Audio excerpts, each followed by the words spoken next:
جب رب کے حبیب نے آنا تھا جن کے سبب کائنات بنی ہے، یاد رکھیے گا نبی پاک علیہ الصلوۃ والسلام وجہ تخلیق کائنات ہیں. ہی از the reason of the all creation. اور یہ حدیث قدسی میں ہے، اللہ فرماتا ہے اے محبوب میں تمہیں نہ بناتا تو یہ کائنات نہ بناتا. جبھی تو اعلیٰ حضرت کہتے ہیں نا زمین و زمان تمہارے لیے، مکین و مکان تمہارے لیے، چنین و چنا تمہارے لیے، آقا بنے دو جہاں تمہارے لیے. تو یہ کائنات نبی پاک کے لیے بنی ہے. تو اب آپ کی آمد کا وقت تھا تو ایک ایسا اناؤنسمنٹ دنیا میں ہوا، ایسے واقعات ہونے لگے کہ دنیا کو گویا جھنجھوڑ دیا گیا. نبی پاک علیہ الصلوۃ والسلام کی ولادت سے 55 دن پہلے، ذرا توجہ رکھیے گا، میں نے یہ بات آپ سے تھوڑی دیر بعد دوبارہ پوچھنی بھی ہے، یہ جملہ یاد رکھیے گا کہ آقا علیہ الصلوۃ والسلام کی ولادت سے 55 دن پہلے ایک بڑا کمال کا واقعہ ہوا. اور یہ واقعہ کیا تھا؟ یمن کا بادشاہ تھا ابرہا. اس نے ایک پلان کیا کہ یہ مسلمان کعبے کا طواف کیوں کرتے ہیں، کعبے پہ جا کر حج کیوں کرتے ہیں، کیوں نہ میں کعبے کو ہی گرا دیتا ہوں اور معاذ اللہ اس کو تہس نہس کر کے اس کے پتھر لے کر یمن میں کعبہ بنا لوں گا، پھر یہ سارے لوگ میرے پاس آئیں گے. اب اس نے پلان کیا کہ مکے پر اٹیک کرنے کے لیے، دیکھیے اس زمانے میں تو جو لڑائی ہوتی تھی وہ گھوڑوں پر اور اونٹوں پر ہوتی تھی، وہ ہاتھیوں کا لشکر لے کر چلا گیا. ذرا سوچئے کہ ہاتھیوں کا مقابلہ گھوڑے والے اور اونٹوں والے کیسے کر سکتے ہیں. مکے کا گھیراؤ کیا اور پھر کیا کیا، مکے والوں کے مویشی جو تھے، مکے والوں کے جو جانور تھے وہ بھی اس نے پکڑنا شروع کر دیے. اب لوگوں کا روزی روزگار بھی ڈسٹرب ہوا. میرے آقا علیہ الصلوۃ والسلام کی مبارک دادا حضرت عبد المطلب، اللہ نے کیا ان کے چہرے پر نور عطا فرمایا تھا، ان کی پیشانی پر نور نبوت چمکتا تھا.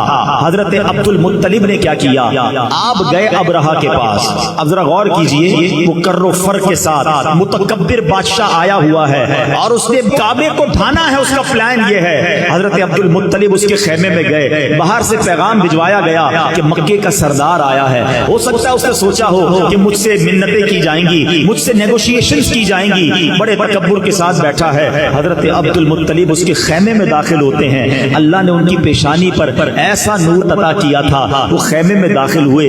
ابرہا روب میں آ گیا، عزت کے لیے کھڑا ہو گیا، اپنے برابر میں بٹھایا اور کہا حضرت فرمائیے کیسے آنا ہوا. حضرت عبد المطلب نے بڑی عجیب ڈیمانڈ کی. آپ نے کہا کہ تم نے مکے والوں کے مویشی، ان کی بکریاں، ان کے جانور پکڑ لیے، ہمارے جانور ہمارے واپس کر دو. ابرہا کہتا ہے میں تو سمجھا آپ کعبے کی بات کریں گے، اپنے مرکز کی بات کریں گے، آپ تو کعبے کی بات ہی نہیں کر رہے، آپ کو فقط اپنے جانوروں کی فکر ہے. اللہ اکبر. حضرت عبد المطلب کا وہ جواب آج بھی سیرت کی کتابوں میں سنہرے حروف سے لکھا ہے. کیا کمال کا جواب دیا.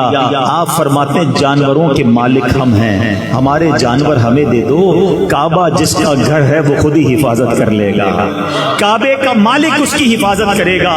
ابرہا کو بات سمجھ نہ آئی، وہ سمجھنے لگا کہ لگتا ہے کنفیوز ہو گئے ہیں، لگتا ہے ڈر گئے ہیں. جانور چھوڑ دیے گئے. حضرت عبد المطلب نے عجب اناؤنسمنٹ کیا، مکے والوں سے کہا سارے لوگ اپنے جانور لیں اور پہاڑوں پر چلے جائیں. آج جو مکے شریف گئے ہیں انہیں پتا ہے کعبے کے گرد پہاڑ ہیں. اب تو کئی پہاڑ توڑ دیے گئے، ہوٹلز بنا دیے گئے، مگر اس زمانے میں صرف پہاڑ ہی پہاڑ تھے. تھوڑا سا امیجنیشن کریں، صرف کعبہ ہے، حرم شریف نہیں بنا بلکہ چاروں طرف پہاڑ ہیں. مکے والے سارے پہاڑوں پر چلے گئے. Nobody dared to resist. کوئی وہاں پر رکاوٹ لینے کے لیے تیار نہیں ہے. فقط حضرت عبد المطلب اب کعبے پر جاتے ہیں، کعبے کی دیوار کو تھامتے ہیں اور وہ رکت انگیز دعا کرتے ہیں کہ اے رب کریم، اے کعبے کے مالک، آج تجھے اپنی قدرت کا نظارہ دکھانا ہے. آج ان ظالموں کو تو نے بتانا ہے کہ تو اور تیرے ماننے والے حق پر ہیں. آپ رکت انگیز دعائیں کرتے رہے، اللہ کو پکارتے رہے اور اس کے بعد آپ بھی کعبے کے سے دور ہو کر پہاڑ پر چلے گئے. یہ کیسا حملہ تھا کہ شہر میں کوئی حفاظت کے لیے کھڑا نہیں تھا، فقط کعبہ ہے اور ہاتھی کا لشکر ہے. اور اب حکم کیا، ابرہا نے آرڈر دیا کہ ہاتھی چلیں اور کعبے کو تہس نہس کر کے رکھ دیں. مگر اب دنیا نے ایک عجب نظارہ دیکھا. اب اللہ نے اپنی قدرت کا ایک عجب نظارہ دکھایا. جس ہاتھی پر ابرہا بیٹھا تھا وہ ہاتھی اپنی جگہ سے ٹس سے بس نہیں ہو رہا تھا. کعبے کی طرف رخ کرتے تھے وہ موو نہیں کرتا تھا، اس کا رخ چینج کرتے وہ چلنا شروع کر دیتا. اور اب اللہ کریم نے اس کے مقابلے کے لیے کیا بھیجا. دنیا کا دستور ہے آرمی کا مقابلہ آرمی کرتی ہے, نیوی کا مقابلہ نیوی کرتی ہے, ایئر فورس کے لیے ایئر کرافٹ بھیجے جاتے ہیں. اب ہاتھی ہیں اور مقابلے کے لیے بھیجا کیا ہے میرے رب نے؟ مٹھی میں آنے والا پرندہ ابابیل. ارے چیل جتنا پرندہ بھی کوئی نہ بھیجا, رب نے ابابیل کے لشکر بھیجے جو خود مٹھی میں آ جاتا ہے, جس کا اپنا وزن چند گرام ہے. بتاؤ اس کی چونچ اور اس کے پنجوں میں کتنا بھاری کنکر ہوگا, کتنے چھوٹے سے کنکر ہیں. مقابلہ ہاتھی سے ہے. اللہ اکبر. رب کریم نے اپنی قدرت کا کیسا نظارہ دکھایا.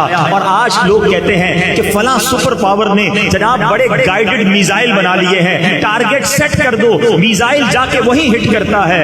اللہ اکبر. آؤ میں بتاتا ہوں 1450 سال پہلے میرے رب نے ابابیل کے ان پنجوں میں کیسے گائیڈڈ میزائل دیے تھے. ہر کنکر پر ہاتھی سوار کا نام لکھا تھا, اس سوار کا نام موجود تھا. اب یہ جب لشکر آتے ہیں اس کے بعد کیا ہوتا ہے؟ آج تک کئی بار سورہ فیل آپ نے قرآن میں پڑھی ہوگی, امام صاحب نے پڑھی ہوگی, آپ نے سنی ہوگی, مگر آج ذرا سورہ فیل کو اس واقعے کی پس منظر میں سمجھیے, مزید ایمان تازہ ہوگا. رب کریم قرآن مجید میں ارشاد فرماتا ہے الم تر کیف فعل ربک باصحاب الفیل.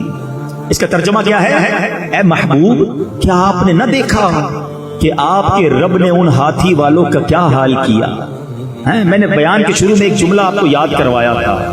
یہ واقعہ جو ہے اصحاب فیل کا نبی پاک کی ولادت سے کتنا پہلے ہوا تھا؟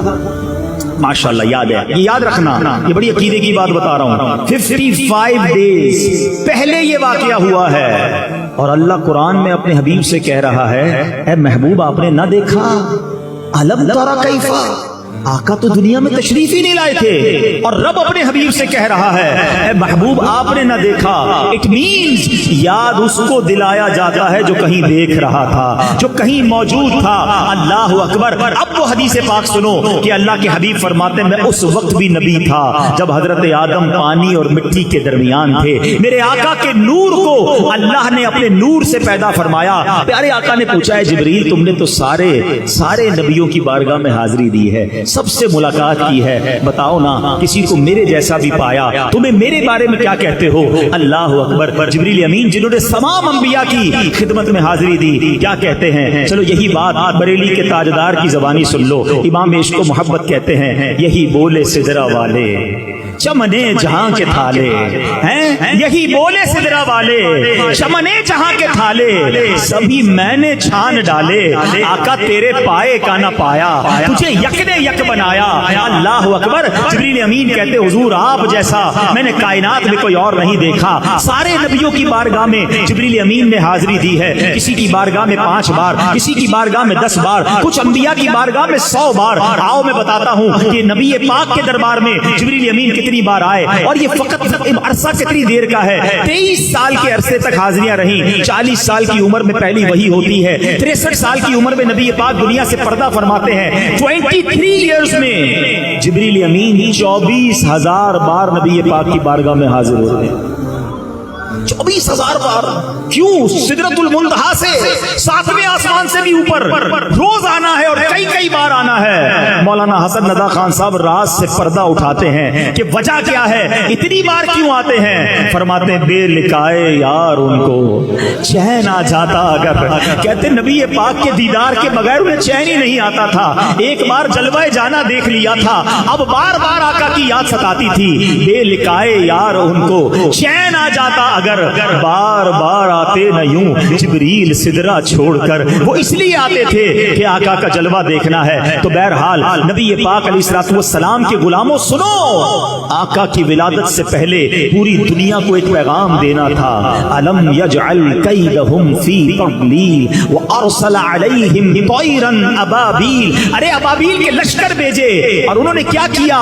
ترمیہم بحجارۃ من سجیل. ان پر پتھروں کی کنکروں کی بارش کی اور رزلٹ کیا آیا؟ فجعلہم کعصف مأکول. انہیں چبائے ہوئے بھس جیسا بنا کر رکھ دیا. پرخچے اڑ گئے. ان کنکروں نے وہ کام کیا جو بڑے بڑے میزائل نہ کر سکتے تھے. ہاتھی سوار, اور ان ہاتھیوں کا نام و نشان باقی نہ رہا. گویا پوری دنیا کو یہ میسج دینے والا تھا آئی نئی حکومت, سکہ نیا چلے گا، آئی نئی حکومت سکہ نیا چلے گا، عالم نے رنگ بدلا صبح شب ولادت